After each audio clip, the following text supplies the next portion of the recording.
शैतानी शक्तियों का मजाक उड़ाना पड़ा भारी। आज मैं आप सभी को एक सत्य घटना के बारे में बताने जा रहा हूं। मेरे मित्र के पिता रणवीर सिंह बैंक में एक कर्मचारी थे।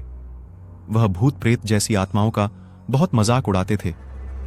वह कहते थे कि शैतानी शक्तियों जैसी कोई चीज नहीं होती, और वह चाहे रात हो या दिन, जंगल हो या शमशान हो या फिर कोई कब्रिस्तान हो, वो जानबूझकर वहां पर घूमते रहते थे और बोलते थे कि देखो, अगर कोई आत्मा होती तो हमको परेशान जरूर करती, चाहे साधु हो या फिर चाहे मौलवी हो। उन लोगों की बातों का बहुत मजाक उड़ाते थे और उन्हें अभी तक कुछ नहीं हुआ था। एक दिन वो दोपहर के समय अकेले बैंक जा रहे थे। तभी उनको एक चौराहे पर नींबू, पेड़ा, फूल और लाल कपड़ा रखा हुआ दिखा, जिसके चारों ओर हल्दी का एक घेरा बनाया हुआ था। और वह सोच में पड़ गए कि दोपहर में यहां पर यह सब सामान किसने चढ़ाया है।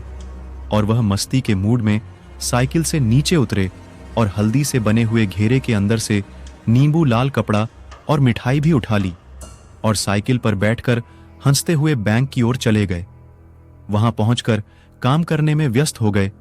तभी उन्हें भूख लगी और वह नाश्ता मंगाकर खाने लगे और उनको याद आया कि मेरे पास नींबू मिठाई भी रखी हुई है, तो उन्होंने उसे भी खा लिया।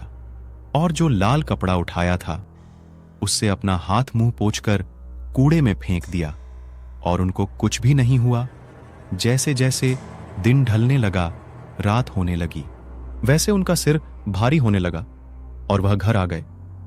रात में 12 बजते ही वे जोर जोर से कभी हंसते और कभी रोते, और यहां तक कि वे अपना कपड़ा फाड़ देते थे या फिर अपने आप को कैंची या चाकू से चाहे गला चाहे हाथ भी काटने लगते।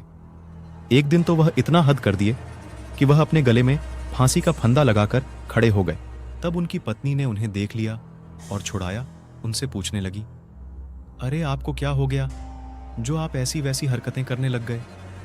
तो वे कुछ नहीं बोले, जैसे कोई पागल कोई बात को सुन रहा हो। उनकी औरत परेशान होकर डॉक्टर के घर पहुंची और उनका इलाज करने को कहा। हालांकि डॉक्टर को बीमारी समझ में नहीं आई, फिर भी वह उनको ग्लूकोज की बोतलें चढ़ाना चालू कर दिए। धीरे धीरे कुछ दिन बीतते गए। रणवीर सिंह की तबीयत मानो कैंसर के मरीज से भी बदतर हो गई। तब उनकी पत्नी ने उन्हें एक अघोरी बाबा को दिखाया और अघोरी की समझ में सारी बातें आ गईं। उसने कहा कि इन्होंने 4 रास्ते पर पड़े सामान को उठा लिया था, यह उसी का नतीजा है। रणवीर सिंह की पत्नी ने पूछा, कैसे? तब अघोरी ने बताया कि 4 रास्ते पर एक आदमी ने किसी को झाड़ फूंक कर उसकी आत्मा को आजाद किया था, और जैसे ही उसने सारा सामान चढ़ाकर पीछे लौटा, वैसे ही ये वहां पहुंचकर सारा सामान उठाकर खा लिए होंगे। तभी आत्मा इनको परेशान कर रही है। रणवीर सिंह की पत्नी रोने लगी और अघोरी का पांव पकड़ लिया। बोली, बाबा, अब आपका ही सहारा है। अघोरी बाबा दुखी हो गए और बोले, ठीक है, पहले जाकर कुछ नया सामान खरीद कर लाओ, फिर मैं बताता हूं। औरत ने पूछा, क्या लाऊं? फिर अघोरी ने बोला, जैसे नींबू, 1.25 किलो मिठाई, 1.25 मीटर लाल कपड़ा और एक फूलों का हार लेकर आओ, और यह सब अपने पति के हाथों में झूठा करवाकर हमें दे दो, तब हम देखते हैं कि हमसे क्या हो सकता है। जैसा अघोरी ने बताया, औरत ने वैसे ही किया। अघोरी ने पूजा पाठ संपन्न करने के बाद एक लोटा पानी रणवीर सिंह के चारों तरफ घुमाकर पी लिया और चले गए।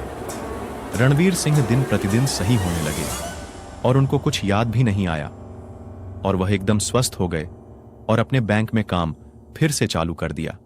दोस्तों, आज की वीडियो में इतना ही। वीडियो पसंद आई हो तो लाइक और चैनल को सब्सक्राइब कीजिए।